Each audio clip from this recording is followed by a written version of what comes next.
decía entonces la sanción de leyes con alcance nacional. Por una parte, porque estas leyes prescriben la organización de la prestación educativa en cada territorio en particular, y en segundo lugar, porque su contenido conlleva visualizar con claridad el carácter sistémico, los factores intervinientes y los límites de ese sistema en los movimientos de centralización y descentralización del sistema argentino. Como es sabido, el sistema educativo argentino tuvo como mentor a Domingo Sarmiento, de quien este año se cumplen 200 años de su nacimiento. Quiero decir que también se murió en 1885. Las políticas implementadas bajo su influencia y en el ejercicio de la presidencia de la Nación se plasmaron en dos leyes de principal importancia para la organización del sistema educativo y en la creación, la otra medida, de lo que es la Escuela Normal de Paraná en 1871, que tuvo como misión liderar la formación y formar a los maestros laicos. Sin necesidad de extenderme alrededor de estas leyes, es importante destacar de cada una algunos aspectos. En primer lugar, que Sarmiento pensaba un sistema educativo descentralizado.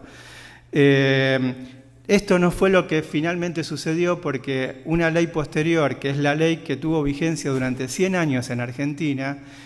fue la ley 1420, que volvió a todo el sistema un sistema centralizado. Pero en la idea de Sarmiento estaba la organización de un sistema descentralizado a partir de la participación popular en la elección de quienes gobernaban ese sistema, que eran consejos distritales. Esos consejos distritales tenían a cargo la organización del sistema educativo y por el otro lado concebía a un Estado nacional que subsidiaba financieramente la extensión y la cobertura del sistema educativo argentino. Con lo cual, Sarmiento pensaba de esta manera: un sistema que tiene localización descentralizada en la organización y creación de la prestación,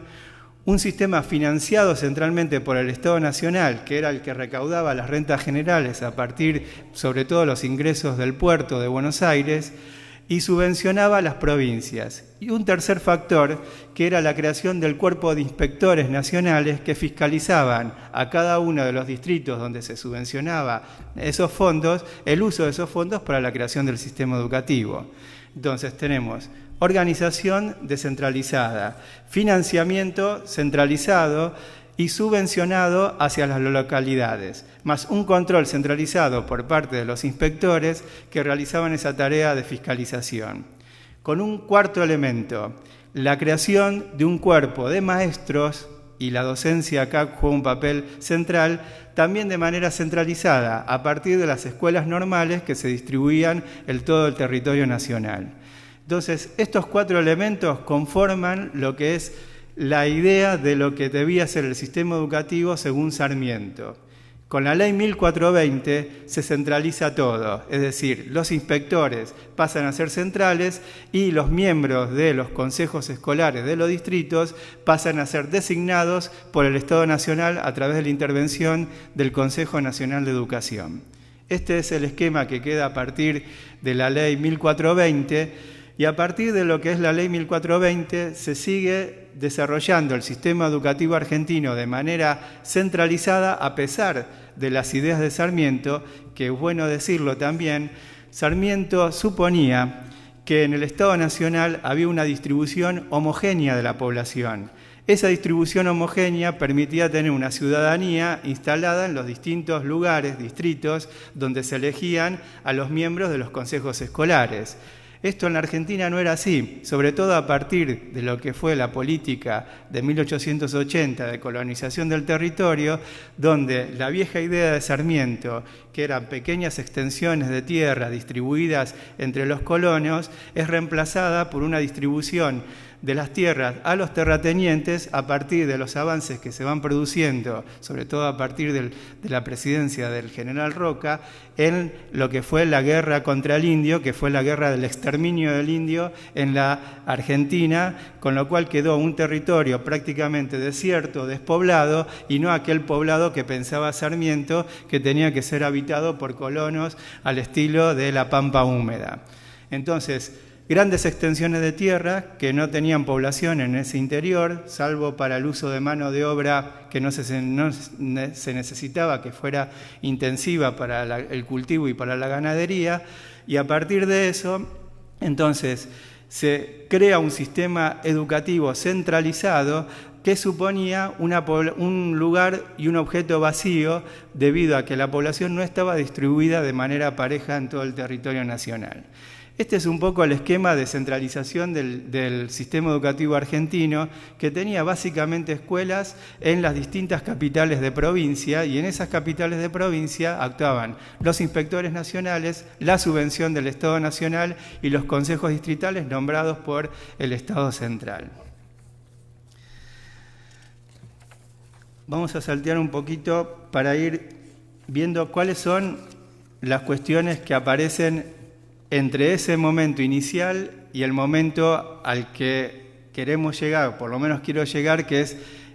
el actual, que es producto de la aplicación de las políticas neoliberales en educación, que es al cual me quiero referir con más precisión. Las iniciativas intermedias.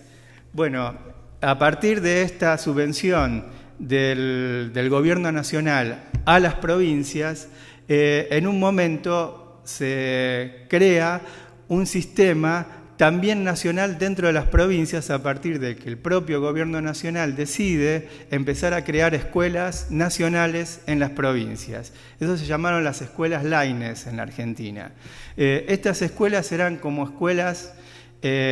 emblemáticas dentro de lo que era el territorio nacional, debido a que esas escuelas iban directamente a los recursos del Estado Nacional, suponiendo que las provincias no podían administrar su propio sistema educativo. Con lo cual, en este primer momento, principios de siglo, encontramos dos sistemas